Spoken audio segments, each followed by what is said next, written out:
I'm Nikki. I'm the co-founder of Center Meditation, and I am fortunate today to have with me Walter Bellin. Walter is co-facilitating our Here and Now retreat at the end of October, and he is going to explain a little bit more in depth the power of retreats. Yes. Now, what a retreat does, and this is something quite unique and incredibly useful in the regular practice of meditation to periodically do a retreat.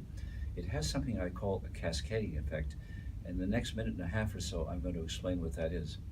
So, from the time we're born as children, all the way through our childhood and adolescence, we're subjected to constant attempts around us at all times to influence us in various ways. Now, we all react differently to these attempts to influence us. Sometimes we just absorb these influences, sometimes we question them, sometimes we resist them.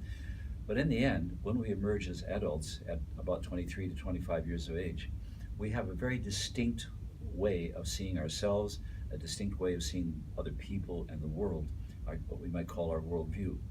Now, these things provide us this worldview, or this framework that we hold things in, definitely provides us with some natural strengths. But it also does two other things. It tends to limit the scope of our awareness, makes us less aware of more things that we could be aware of.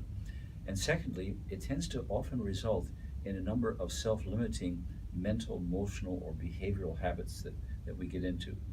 Now, what happens on a meditation, and any meditation that you're doing, is as you go into that deep state of rest with your eyes closed and your breathing slows down and your body gets very relaxed, you go into a state where you're more just kind of being rather than doing anything.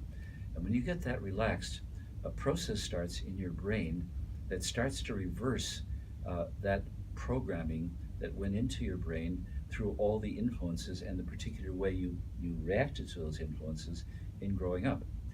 What that does then is it begins to erase some of the boundaries that hold our awareness in too narrow a scope. So, for example, when we're young children, before we're about 5 or 6, we're open to everything around us. We have a great scope to our awareness. In growing up, we learn to focus it more on a number of practical things, and this was useful, but it also had the effect of narrowing the scope of our awareness so we don't have the same level of awareness or openness that we had as a child, even though we now have skills that children don't have.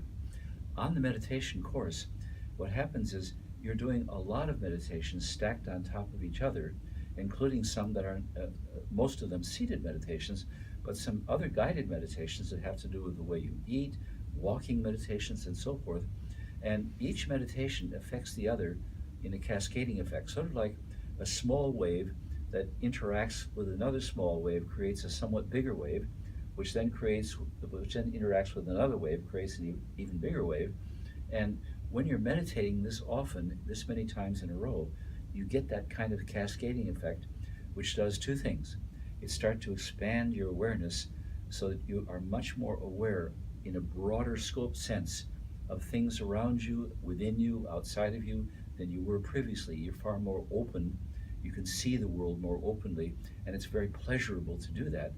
And secondly, you cascade the effect of starting to dramatically release yourself from the emotional programming that went into you in the process of growing up by the way you reacted to the various influences around you and the experiences that you had as a child that shaped you as you are now.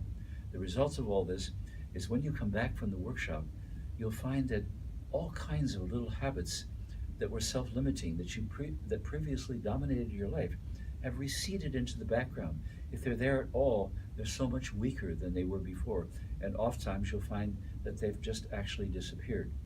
You'll find that your ability to derive pleasure from just ordinary things in daily life so expands because your awareness is so much wider, and you have a much greater capacity within that wider scope of awareness just for being fulfilled, satisfied, happy, and for experiencing a sense of well-being. So in a sense, the most important results of the retreat will be alongside that overcoming some of those self-limiting habits, will be the scope of your feeling of well-being, the ability that you have to feel well-being in your ordinary daily life will greatly expand. Give yourself the opportunity to make that happen. It's a unique and such a powerful experience. In my own life, I made it an absolute rule. Every 6 months, it's important to go on a meditation retreat. And that's been over 50 years. Thank you, folks. And as you can hear, Walter has a wealth of knowledge and experience over 50 years in it. And we are so fortunate to have him co-facilitating the retreat with us. So we'd love to have you join us and let us know if you've got any questions at all. Bye. Bye.